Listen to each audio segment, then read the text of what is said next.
to another episode of What's Going On with Shaun, a variety podcast grounded in marketing, but with an appetite for quality conversations about things that make life worth living. Time is precious.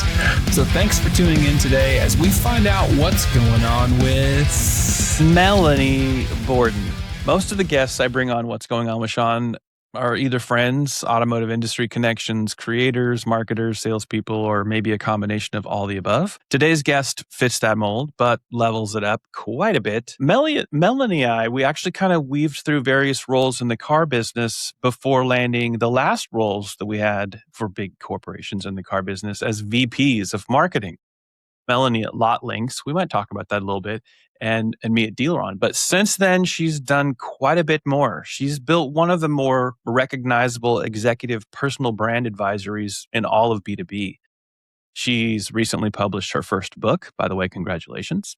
She advises an AI startup that sells back into the old territory of automotive. She's quietly building, I think, maybe something on her own. I don't know if you want to talk about that today. We've known each other for a long time, haven't talked in I don't know how long, many, many years. So I'm so excited for the conversation because this is a real one.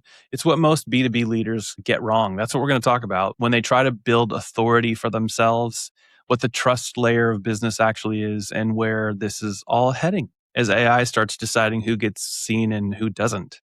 So Melanie Borden, welcome to What's Going On with Shaun.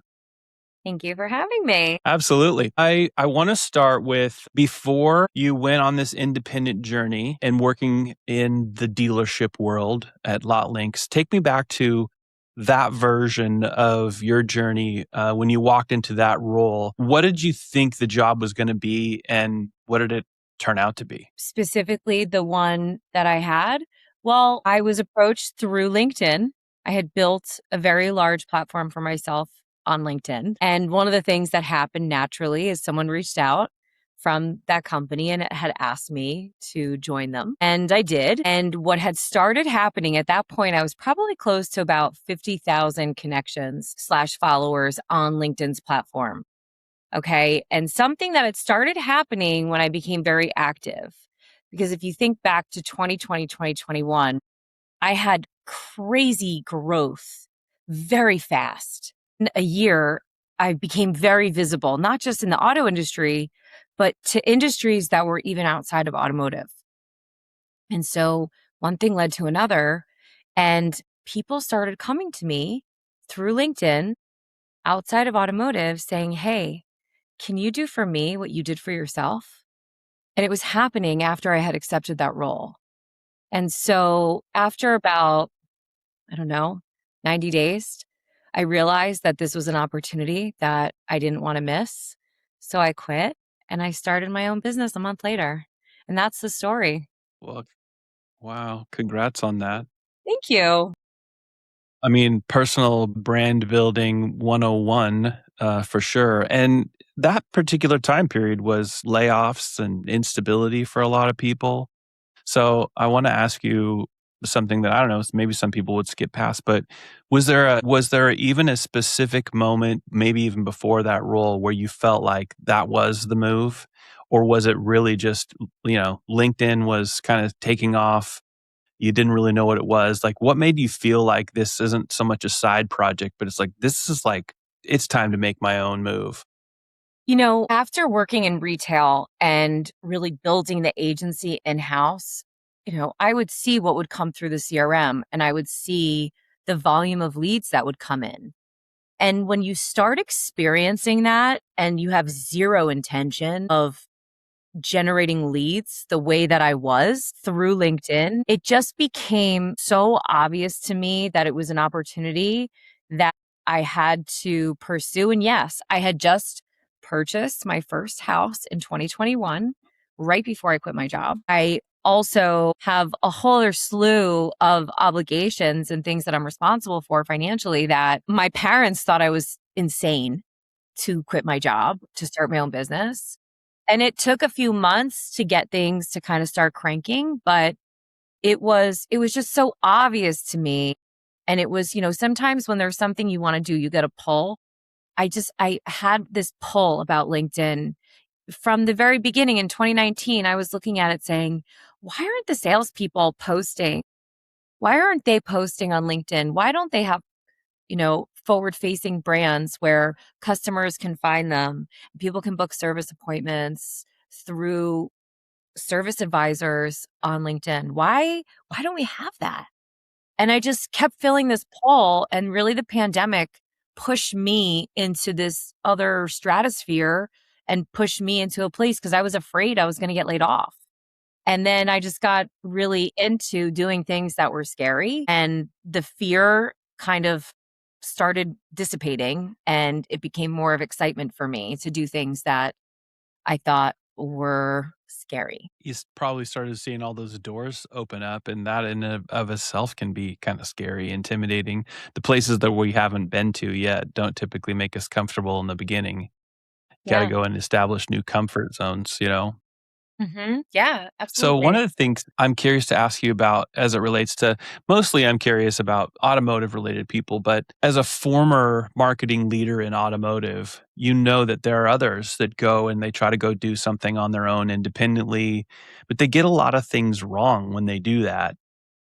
Are those things that you notice? Do you even pay attention to some of those things? And if so, what would you tell somebody that's like, "Hey, I'm trying to think about this." What are the early steps that you would say if you're gonna go that direction, either don't do this or make sure you do that? It's a great question. I wasted a lot of time on stupid things in the beginning, like not talking about my business until I had a website.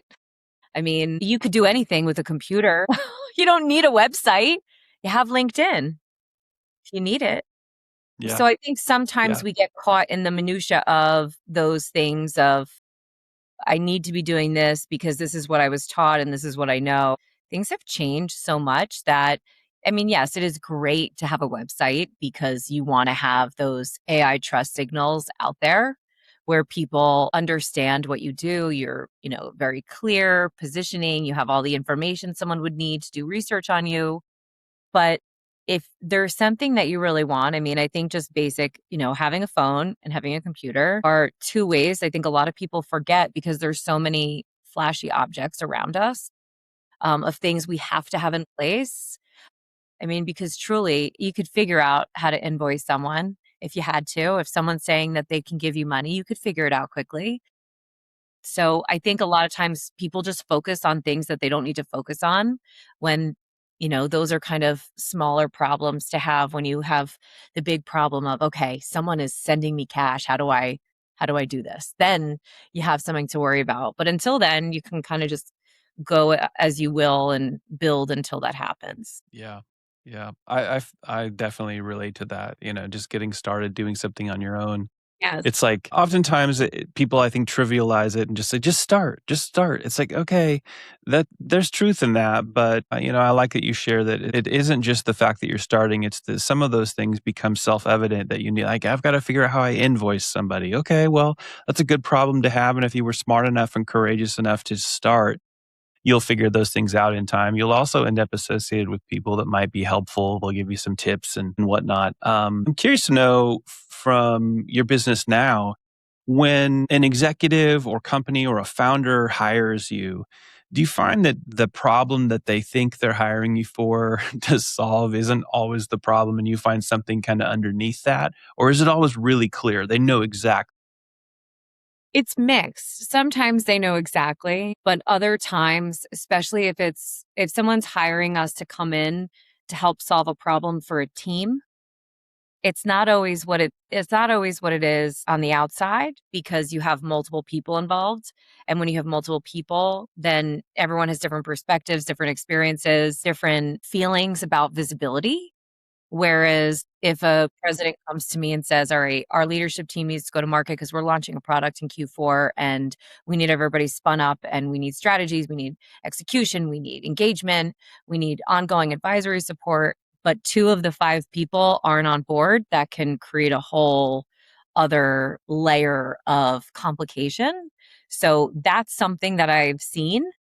But most of the time, people know, they'll say to me, I've been following you for 5 years and I finally made the decision to call you or, to set up this time with you because I was holding back and deferring it to my CMO, or I didn't think that I could do it, even though I just did a keynote and delivered it in front of 5,000 people. When I go to write a post on LinkedIn, I freeze. Those are the kinds of things. And I'm not a therapist by any means, but a lot of the psychology behind it is what I talk a lot about in my book because of the fact that you have so many accomplished people that get so nervous and are afraid, and they're not even calling it out as fear, but when you defer something or you're like, all right, we're just going to wait until this launches, or until I'm done with this presentation, or until I meet with the board for this. I see a lot of that too. Mm-hmm.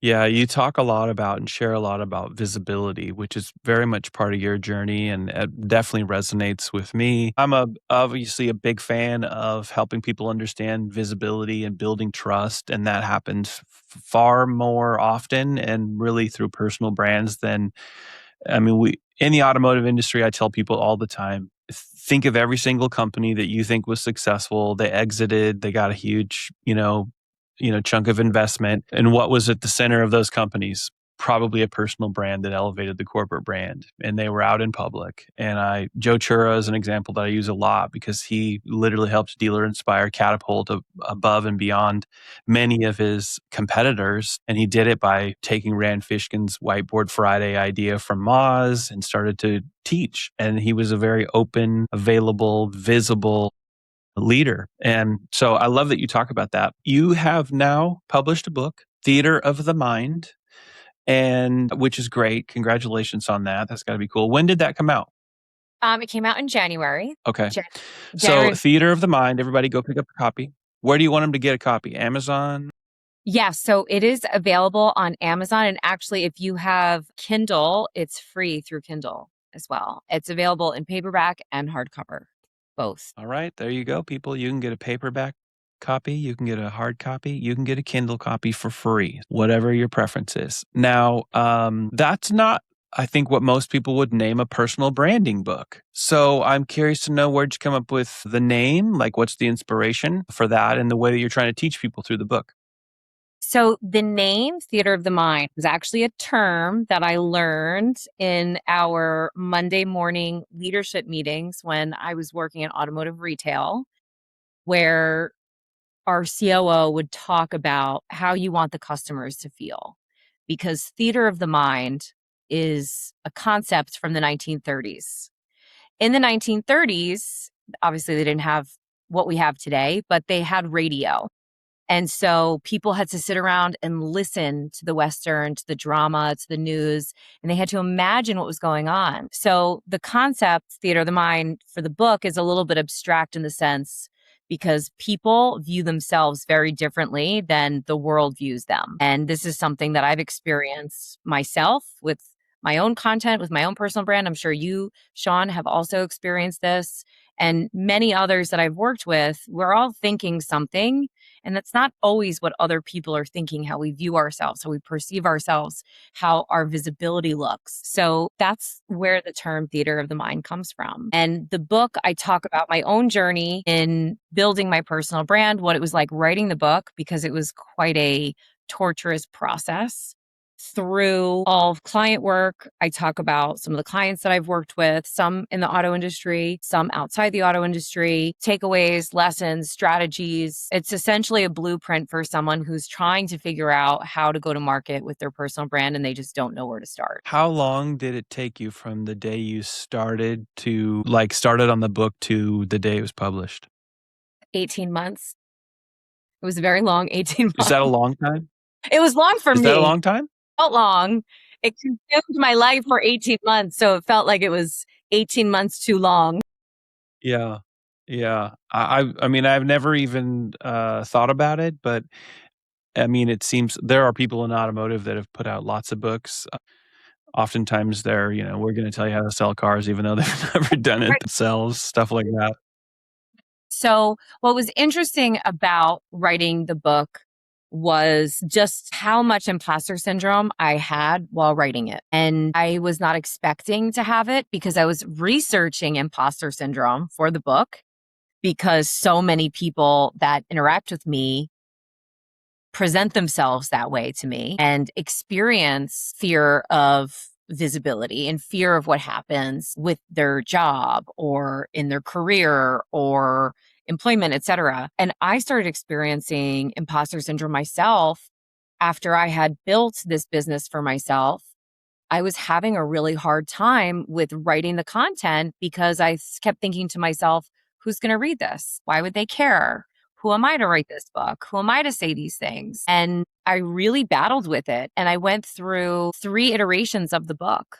I wrote it as I joined a group where it was a cohort where everyone was writing together. And so I had a group of people, almost a community of people who I was writing with. Then I got through the first version of my manuscript, which was about 30,000 words, and I hated it. So then I hired a ghostwriter to help me rewrite the book. And I hated it. I love her, but I didn't love the book.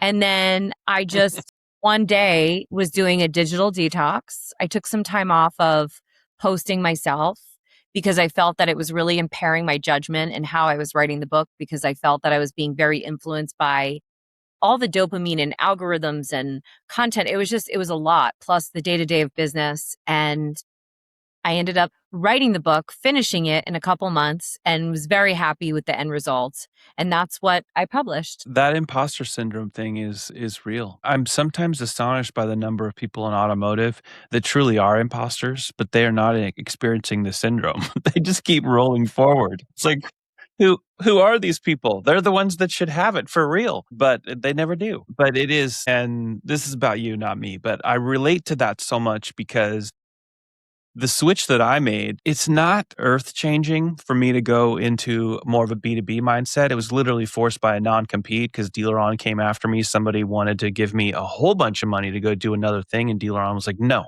And we fought them for a while, and I was like, this is a waste of my life, and I wanted to do something on my own anyway. But everything that I've been building over the last 5 years, I've gone through moments where I'm like, I'm saying things that I have said internally to people for a long time where I'm coaching around marketing, but now I'm going to go say it out in the open. And now you're subject to what all the world might think. Like, where do you get off saying these things? So I totally get that. One of the lines from endorsements for the book that stuck with me that I really like is this idea that you've reframed visibility as a leadership skill, not as a marketing exercise. And I was wondering if you wouldn't mind kind of walking through that a little bit. Because I think, and I know that you experience this all the time, like most executives still treat their personal brands as a marketing project that they just want to delegate to somebody.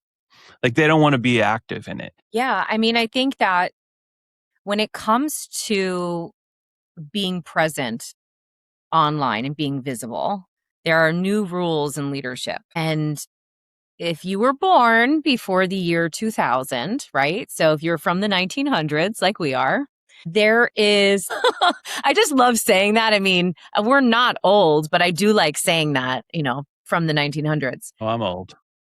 This guy, I'm old. But this idea that your work is enough, the work that you've done internally, because it's a different signal, internal and external. And not only is it leadership by being visible, because you are essentially not only mentoring and coaching others from afar, whether or not that's your intent, that is what happens. So in addition to that, you're also being categorized and you're being looked at in a certain way by humans, by people, and also by machines as well. And when you're able to do that, you're understood, you're trusted, you're discoverable. Those are the things and it also has a positive impact, not just on you, but also on anyone else, not just those in your company, but let's say, for example, for talent acquisition, for retention, for someone who is looking to potentially start the process of leaving where they are today and moving somewhere else in 5 to 10 years. Maybe it's after they leave their role, they're looking to get into coaching or consulting and they're building that platform. It's not just the leadership, it's also serving others, but it's also serving yourself too and setting yourself up for success for the future. And that's where the rules have changed. It's not just about our work anymore. It's about all of those things, because outside of our companies, do people know who we are? Do they know what we stand for? Do they know what we've built? Do they know what our values are? And if you can't confidently say yes to that, then you have a big opportunity in front of you of something that you can do where you can make impact. And that's what leadership is all about. Yeah, I totally agree. I say this, I feel like, to at least one or two people every week. Your LinkedIn profile, your personal LinkedIn profile is your asset. You get to do with it what you want. If you decide to leverage it on behalf of a company that you're working for, great, good for that company. And in many cases, you should. But to ignore it is leaving a massive asset on the table for what you just said, for you personally, right? It's going to benefit anything and everything that you decide to attach your personal brand to. And so many people miss that and they talk themselves out of it, whether it's imposter syndrome or I just don't like being on camera, or I don't want to write something and then have the scrutiny of other people's opinion or whatever. And sometimes I feel like I just want to shake people and say, just get over it, right? If whatever your goal is matters, then this visibility and trust that's built primarily, and at least first and foremost, through your personal brand, you can't leave that dormant. You've got to actually lean into it. Well, I wanted to ask you, so your book kind of lays out this vulnerability is an authority enhancing tool, which I think is kind of opposite of how a lot of like senior leaders are really trained to communicate and talk.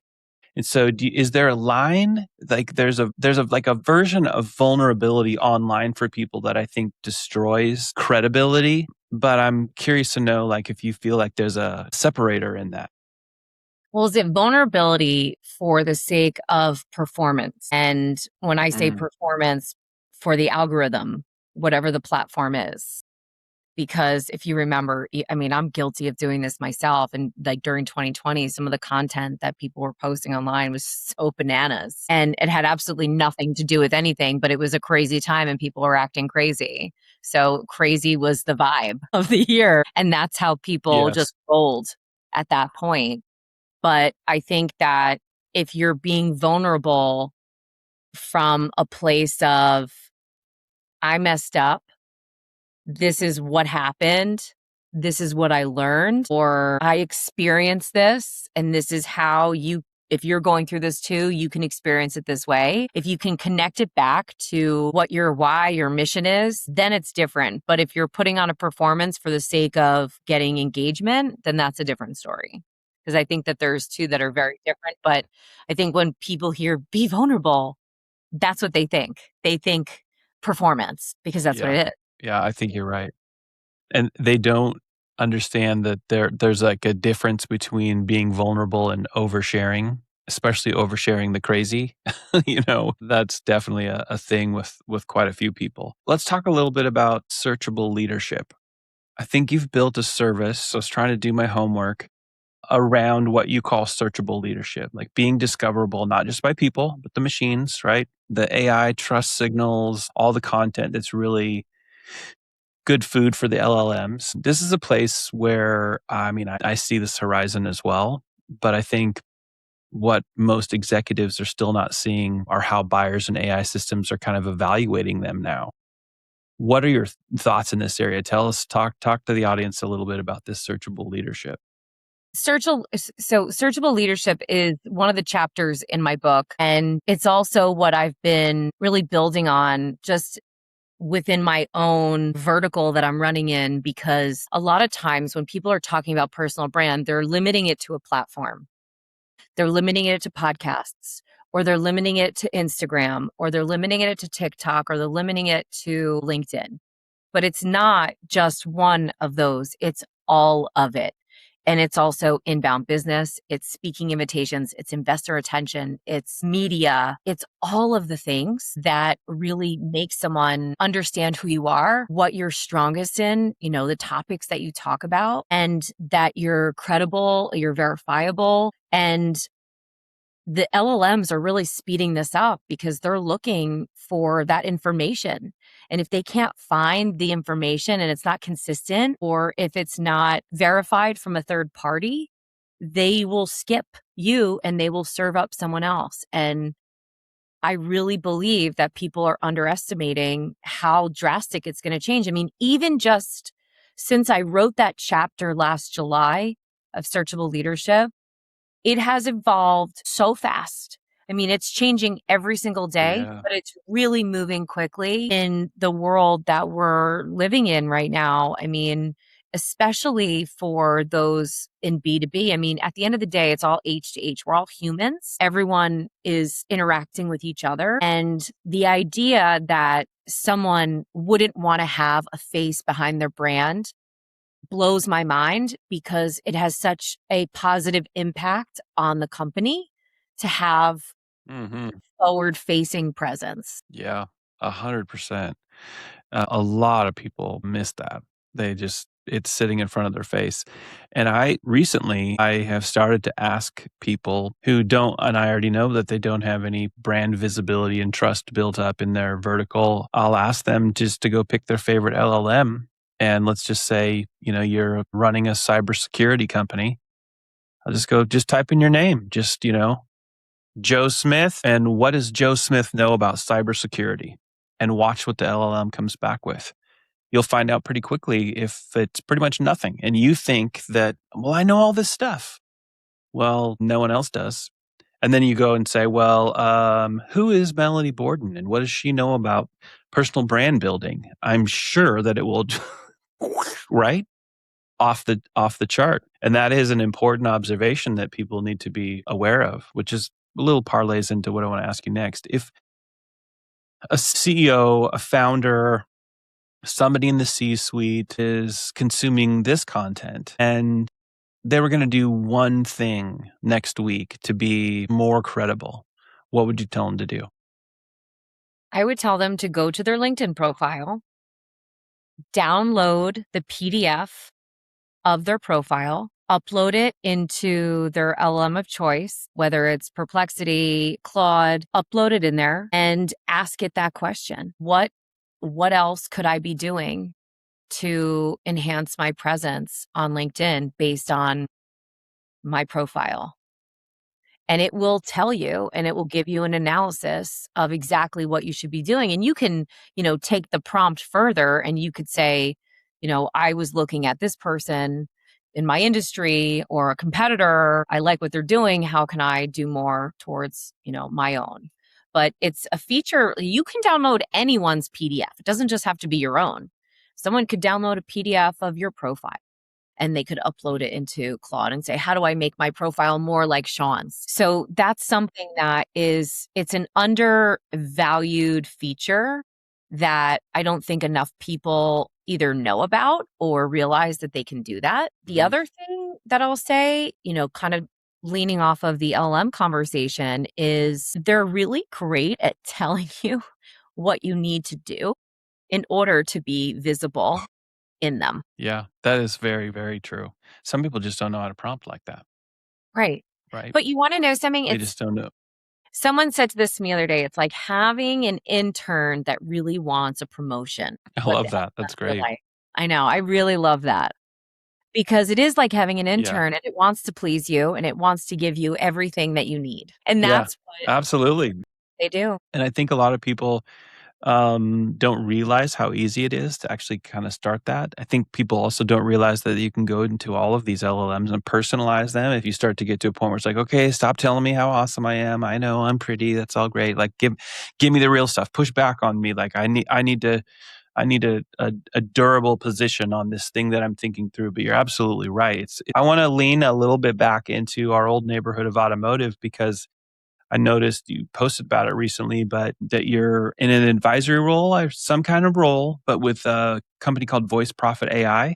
Yes. Tell me a little bit about that. What's that company? What do they do? What's your role? What's their mission? How new are they? I don't know too much about them. Great question. So, Voice Profit AI was founded by Don Graff. He was originally based out of the Northeast. He now lives down in Florida. He's actually been working in the auto industry for almost 50 years, if you can believe it. And Voice Profit AI is a dealer built, a conversational and marketing intelligence platform that's powered by AI. And it's not just automotive, it's also RV, marine, motorcycle, and power sports. And it helps dealerships with stopping losing revenue from all the things, the missed calls, the slow responses, inconsistent follow up. And it responds to leads, books more appointments, etc. So it's more than just a CRM and more than a chat. It's all of the things, and it's powered by AI. It sounds like a very robust communication system of some sort, which is huge when it comes to process. I've said this for a long time. I talk to all my BDC friends and companies that are kind of an outsourced style BDC. Dealers have been addicted to leads. I'm one of the people in the early days that's responsible for doing that, selling lots and lots of leads. Microsoft CarPoint leads was where I got into this whole thing. And I kind of feel bad about it now because dealers didn't get addicted to process. And so it sounds like this company might be one that people would want to look at if it's like, listen, we got a lot of leads, we got a lot of communication to handle. And that's just maybe one point, but it sounds like what they're doing would be definitely a solution for people in that in that territory. Yes, definitely. And Don has such immense background in the industry. And he's really worked on every single side of the business, whether he worked in retail, which he did. He also worked as a vendor, he's worked as a supplier, he's worked for the manufacturer. So he is a very unique, interesting person in the business. And he just has a totally different viewpoint, a totally different lens than I would say an average operator, specifically with an AI company. So it's been a lot of fun, and I work with Don not only on his visibility but also on voice profits as well as an advisor. Nice. Nice. I mentioned this previously. I did go to NADA this year. I have some content. I think maybe it's next week, a little video clip where I talk about something that I think everybody that went noticed. It felt like 90% of the vendors had just kind of slapped an AI sticker on their logo or on their booth somewhere, like everybody's that. So it's always refreshing to hear of companies that are like, no, this is kind of where we started natively because there's just too much confusion in the dealer marketplace of like, okay, but you guys weren't AI before, and I've been working with you for 10 years, and now you're AI or you're an AI company. Oftentimes, most of the time, I lean pretty sympathetic towards helping dealers navigate the choppy, muddy waters of what vendors are telling them because it never seems to be particularly honest. I want to ask you, and I don't know how much if you or you want to talk about it, but it feels like maybe you're also maybe building something else. I don't know if there's another project for you in the AI world, and we do not have to talk about it. We can just cut it right out of here. But I wanted to give you the opportunity in case it's like, hey, there's some things that I'm talking about, and even if it's in early stages, where do you want to go on that, or do you not want to go anywhere? Yeah, I can talk about it. So I am actually in the process right now of building an AI coaching app for a personal brand. Nice. Yes. And it is actually going That's to awesome. be announced in June. So I've haven't been talking about it because I've been kind of busy working on it, which is very common that, I hear this all the time from people. I'm not talking about it because I'm busy working in it, but that is something that I'm working on. And there's going to be a launch at the end of June for it. Awesome. That's great. That's exciting. I'm excited for you. And it sounds like you're not only building something like that, which is great for your business, but you're involved in another company that does some of those things for dealers. It's exciting. I'm guessing that helps you feel, I don't know, probably like it just charges you in all the best ways to be the kind of the best version of yourself and, do the things that you do in the market. It's interesting because I've been trying to figure out for the last year or so how to differentiate myself in a space that's very crowded. And how am I Hmm. unique? What are the things that I can bring to the table that are different more than me just saying, well, I'm different because of X, Y, and Z. So to me, writing a book was one of those differentiators. Having a keynote, which I just built, was a differentiator. Being able to have an app that ties back to my work, that's a differentiator. And for me, I'm constantly trying to evolve and change and just do things that I'm watching that others are also doing. So yeah, to answer your question, absolutely. I love, I also am an advisor for another AI startup. And one of the things that I have learned, just watching other founders is everyone is trying to survive. And everyone is trying to not only survive, but also help their end user. And I think that when someone is really focused on what the experience is going to be for someone else and how it's going to help them and how it's going to help grow their business, it's a different type of conversation than, just revenue. It's something that helps you also feel good about what you're doing too. I think that's so important too. Okay, the last one I have for you is just go to the future, 2, maybe 3 years out. A lot of people don't always understand that what you're talking about isn't the overnight sensation. Like building out your personal brand doesn't mean, hey, you're going to have 200 leads tomorrow morning or whatever they have in their mind. But let's go 2 years out, the leader who does build authority and the most pipeline and defensibility in wherever they are within B2B. What does that person look like? And what does that person do that most people don't do? So that person has access and also more experience based on their stronger visibility. So that might be a board seat, that might be a speaking invitation, that could be investor attention, that could be going on podcasts and doing media, creating solidifying partnerships, bringing in more revenue, or having choices of what they want to do and where they want to go, or potentially having a sale for what they're doing. Melanie, thank you so much for doing this. When people want to connect with you, where do you like for them to connect with you best? Is it LinkedIn or elsewhere? Definitely LinkedIn. I'm on LinkedIn, Melanie Borden. I also have my website, which is my company website for the Borden Group, which is humantobrand.com, and then melanieborden.com, which is actually launching next week.